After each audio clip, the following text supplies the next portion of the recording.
What is happening, everybody? This is John LaCroix from Bulletproof Bear, and today we start the beginning of a series of videos discussing how to use music in your production legally.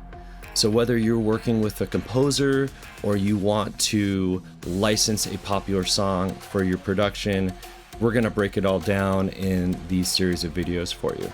We're going to talk about copyright basics, exclusive rights, fair use, the different components of a copyright, and how it relates to work for hire and a license.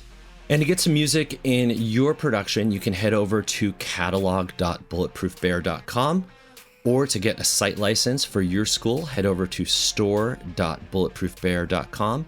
Click on site license and select the number of students you have, and you can check out right there. All right, so let's go ahead and get started. First off, let's think about all of the different types of media and productions that use music. So we have movies, we have movie trailers, we have television shows, we have television promos, we have advertising, we have video games, and soon we have the multiverse and metaverse. And what do all these forms of media and the productions that go with them have in common? Well, all of the music that's used has to be legally cleared in some way. And legally cleared means basically that you have permission to use the music.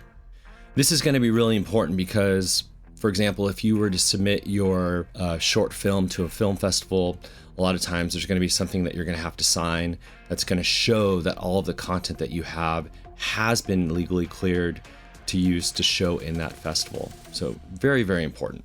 A couple of quick things I wanted to get out of the way that I've heard over the years. If you use a piece of music and it's under 6 seconds, then it's okay. This is entirely false. I've also heard that, just by claiming fair use on a video, that also excludes you from getting permission. Questionable, not true. Also, by crediting the original creator of a piece of music, that means that you don't have to get permission as well. This is entirely false. Okay, so now that we've gotten that out of the way, let's dive into it. What does copyright cover?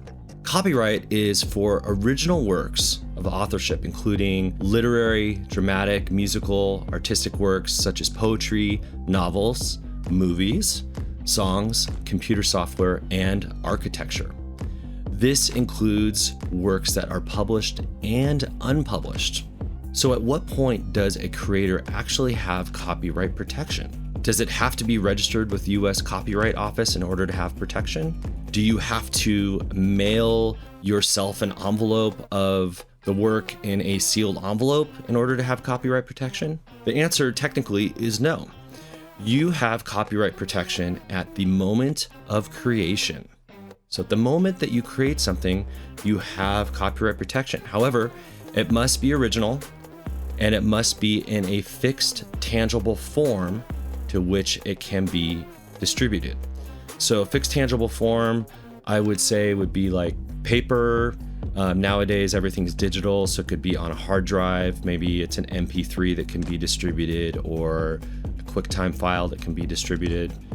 So the moment that it is created and it can be distributed and it's original, you have copyright protection. So how long does this copyright protection last? Well, this is an oversimplification of this question, but in general, copyright protection in the US is for the life of the author plus 70 years. So once someone creates something and they become deceased, that protection lasts an additional 70 years. And what happens after that 70 years? The work falls into the public domain. Public domain basically means that it belongs to the public as a whole and is not subject to copyright. One thing to know about the public domain is that there's different components of the copyright that could fall into the public domain. So I'm going to use Jingle Bells as an example. Now, Jingle Bells as the song or the composition may be in the public domain, but the recording itself may not be. So whenever we're using works that we think fall into the public domain, we always want to do our research and ensure that both the composition and the actual recording that we're using are going to fall into the public domain. And we're going to talk more about that in our next video.